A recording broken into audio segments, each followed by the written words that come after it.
शिवद्रोही दुरात्मा दक्ष ने उन सबका बड़ा सत्कार किया। विश्वकर्मा ने अत्यंत दीप्तिमान, विशाल और बहुमूल्य दिव्य भवन बनवाए थे। दक्ष ने ही भवन समागत अतिथियों को ठहराने के लिए दिए। ओम नमः शिवाय। कैसे हैं आप लोग? ईश्वर कृपा से आप सब अच्छे होंगे। ईश्वर सब पे कृपा बनाए रखे, सबका कल्याण करे। आज हम बताने जा रहे हैं श्री शिव महापुराण के द्वितीय सती खंड का 27वां अध्याय। दक्ष के द्वारा महान यज्ञ का आयोजन, उसमें ब्रह्मा विष्णु देवताओं और ऋषियों का आगमन, दक्ष द्वारा सबका सत्कार, यज्ञ का आरंभ, दधीचि द्वारा भगवान शिव को बुलाने का अनुरोध और दक्ष के विरोध करने पर शिव भक्तों का वहां से निकल जाना। ओम नमः शिवाय। थोड़ा गला खराब होने की वजह से यदि आपको शिव महापुराण समझ ना आए तो आप प्लीज हमको कमेंट में अवश्य बताइए, तो हम दोबारा वीडियो बना देंगे और तो आप अच्छे से कथा सुन सकेंगे। वैसे हम कोशिश कर रहे हैं पूरी तरह से अच्छे से बनाने की, क्योंकि गला बहुत ज्यादा खराब है, इन्फेक्शन है गले में। तो जैसा कि सीजन चल रहा है आजकल, तो उसकी वजह से थोड़ा सा आवाज डिस्टर्ब है। तो प्लीज आप लोग, अगर आपको ना समझ में आए तो आप हमें कमेंट में अवश्य बताइए, और समझ में आ रही तो भी बता दीजिए, जिससे कि हम कंफर्म हो जाए कि हम आपको कथा जो हमने पढ़ के सुनाई है वो समझ में आ रही है। और नहीं समझ में आ रही तो हम दोबारा उसको बना देंगे, तो आप लोग सुन लीजिएगा फिर दोबारा। चलिए अब चलते हैं कथा की तरफ। ओम नमः शिवाय, ओम नमः शिवाय, हर हर बोले नमः शिवाय, नमः शिवाय, ओम नमः शिवाय, हर हर बोले नमः शिवाय, ओम नमः शिवाय। ब्रह्मा जी कहते हैं, नारद, एक समय दक्ष ने एक बहुत बड़े यज्ञ का आरंभ किया। उस यज्ञ की दीक्षा लेकर उन्होंने उस समय समस्त देवर्षियों, महर्षियों तथा देवताओं को बुलाया। हुए सभी उस यज्ञ में पधारे। अगस्त, कश्यप, अत्रि, वामदेव, भृगु, दधीचि, भगवान व्यास, भरद्वाज, गौतम, पैल, पराशर, गर्ग, भार्गव, ककुश, सित, सुमंतु, त्रिक, कंक और वैशंपायन, ये तथा दूसरे बहुसंख्यक मुनि अपने स्त्री पुत्रों को साथ ले मेरे पुत्र दक्ष के यज्ञ में हर्षपूर्वक सम्मिलित हुए थे। इनके सिवा समस्त देवगण, महान अभ्युदयशाली लोकपालगण और सभी उपदेवता अपनी उपकारक सैन्य शक्ति के साथ वहां पधारे थे। दक्ष ने प्रार्थना करके सदल बल मुझ विश्व सृष्टा ब्रह्मा को भी सतलोक से बुलवाया था। इसी तरह भांति भांति से सादर प्रार्थना करके वैकुंठ लोक से भगवान विष्णु भी उस यज्ञ में बुलाए गए थे। विश्वद्रोही दुरात्मा दक्ष ने उन सबका बड़ा सत्कार किया। विश्वकर्मा ने अत्यंत दीप्तमान, विशाल और बहुमूल्य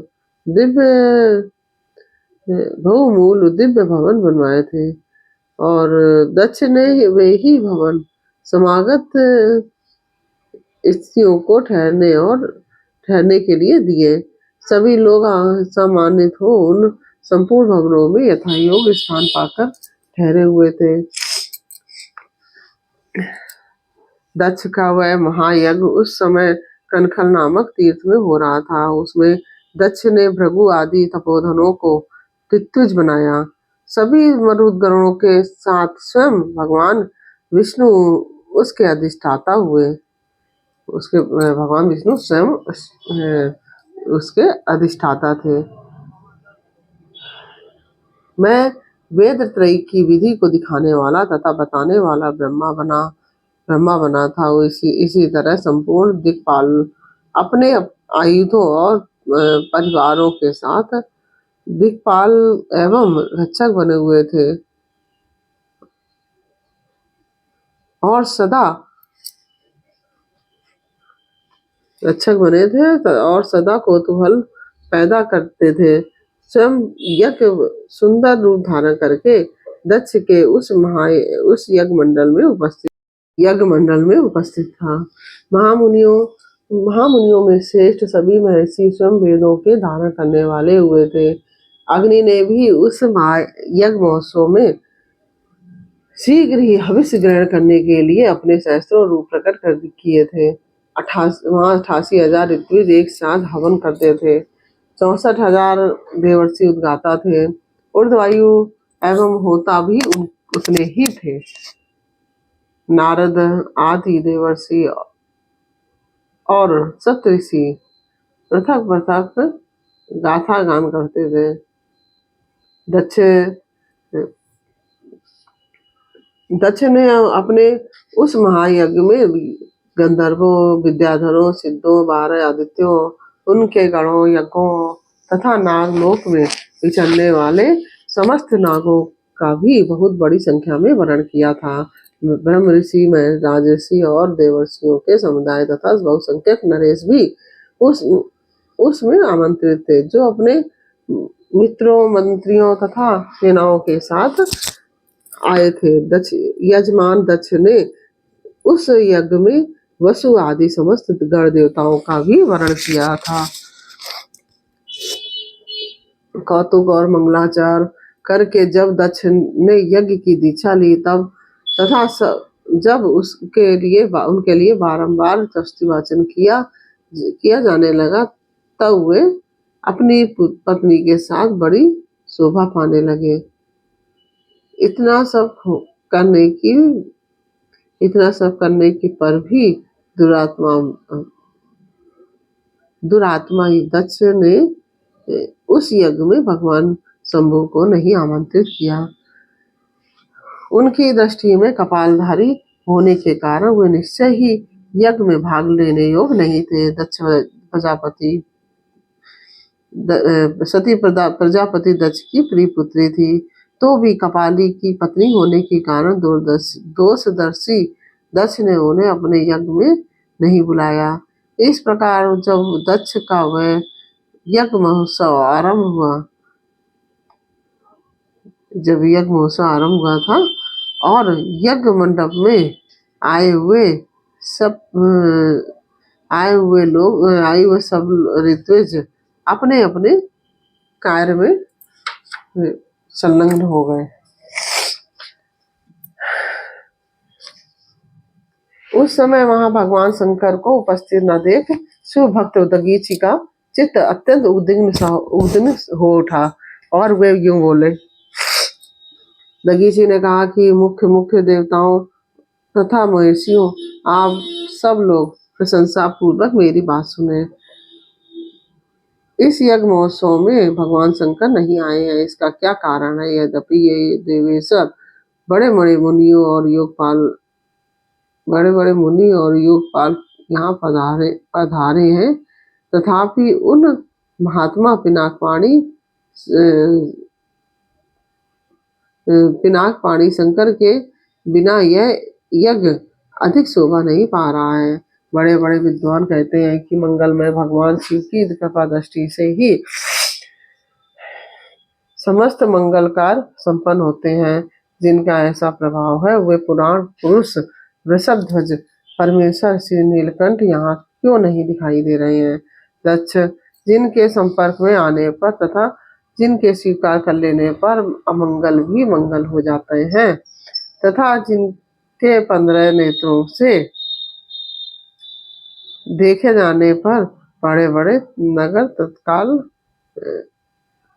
तत्काल मंगलमय हो जाते हैं, उनका इस यज्ञ में पदार्पण होना अत्यंत आवश्यक है। इसलिए तुम्हें स्वयं ही परमेश्वर शिव को यहाँ शीघ्र बुलाना चाहिए अथवा ब्रह्मा, प्रभावशाली भगवान विष्णु, देव, राजेंद्र, लोकपाल, गणों, ब्राह्मणों तथा सिद्धों की सहायता से सर्वथा प्रयत्न करके इस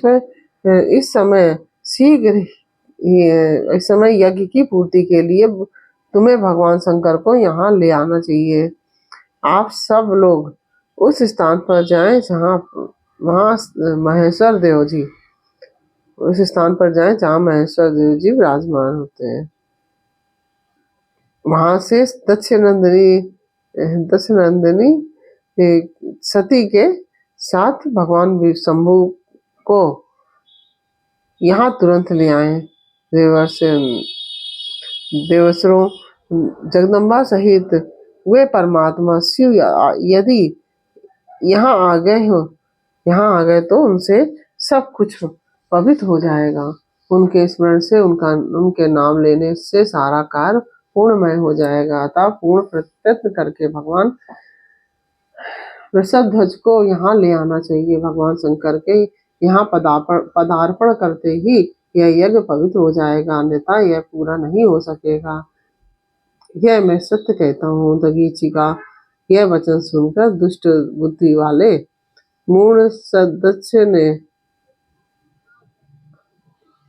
मूढ़दक्ष ने हंसते हुए से रोष पूर्वक कहा, भगवान विष्णु संपूर्ण देवताओं के मूल हैं, जिनमें सनातन धर्म प्रतिष्ठित है।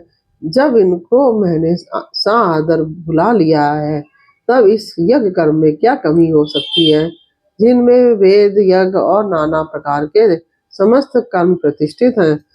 वे भगवान विष्णु तो यहाँ आ ही गए हैं। इनके सिवा सत्यलोक से लोक पितामह ब्रह्मा वेदों, उपनिषदों और विविध आगमों के साथ यहाँ पधारे हैं।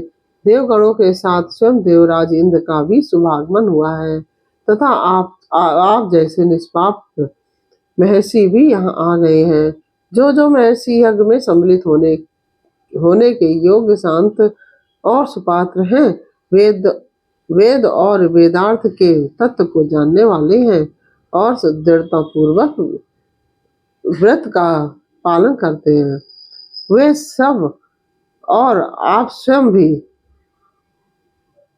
जब यहाँ पदार्पण कर चुके हैं, तब हमें यहाँ रुद्र से क्या प्रयोजन है। विप्रवर, मैंने ब्रह्मा जी के कहने से ही अपनी कन्या रुद्र को ब्याह दी थी। वैसे मैं जानता हूँ कि वह हर कुलीन नहीं है। ये उनके न माता है न पिता है। वे भूतों, प्रेतों और पिशाचों के स्वामी हैं, अकेले रहते हैं। उनका अतिक्रमण करके दूसरों के लिए अत्यंत कठिन है। वे आत्म प्रशंसक, मूढ़, जड़, मौनी तथा ईर्ष्यालु हैं। इस यज्ञ कर्म में बुलाए जाने योग्य नहीं है, इसलिए मैंने उनको यहाँ नहीं बुलाया है। अतः दगीची जी, आपको फिर कभी ऐसी बात नहीं करनी चाहिए। मेरी प्रार्थना है कि आप सब लोग मिलकर मेरे इस महान यज्ञ को सफल बनावें। दक्ष की यह बात सुनकर दगीची ने समस्त देवताओं और मुनियों के सुनते हुए यह सार गर्भित बात कही। दगीची बोले, यक्ष, उन भगवान शिव के बिना यह महान यज्ञ अयज्ञ न हो। दगीची बोले, दक्ष, उन भगवान शिव के बिना यह महान यज्ञ अयज्ञ हो गया है। अब यह यज्ञ कहलाने के योग्य नहीं रह गया है। विशेषता इस यज्ञ में तुम्हारा विनाश हो जाएगा। ऐसा कहकर दगीची दक्ष की यज्ञशाला से अकेले ही निकल पड़े और तुरंत अपने आश्रम को चल दिए। तदंतर जो मुख्य शिव भक्त तथा शिव के मत का अनुसरण करने वाले थे, वे भी दक्ष को वैसा ही शाप देकर वहां से तुरंत निकले और अपने आश्रमों को चले गए।